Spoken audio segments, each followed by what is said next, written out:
Ancora Aquino, intercetta ancora una volta, palla troppo piatta giocata dall'Italia. Aquino al vertice, Nuti riesce ancora una volta a metterci una pezza del compagno. Qui Petrillo si fa tutta la fascia, poi ancora una volta però intercetta Aquino, che finora si sta facendo notare per la tanta generosità in campo. Ancora D'Ambrosio, si è sovrapposto Aquino. Ora D'Ambrosio deve fermarsi, dentro proprio per Aquino che prova a girarsi di un soffio, non riesce a sbloccare il match. Giusta, qui la sponda su Petrillo, ribattuta da D'Ambrosio, ripartenza del Cottini, Pascucci prova a portarsela sul destro, poi alla fine decide di servire Aquino, vicinissimo al palo.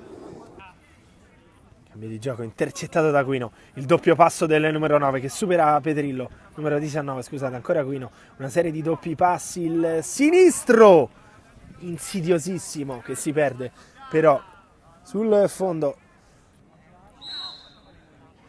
il fischio, va Aquino, neutralizza Nuti, la ribattuta però di Lillo che fa 2-2, torna in gioco il Cottini, la pareggiata con il suo numero 25, il toro di Lillo.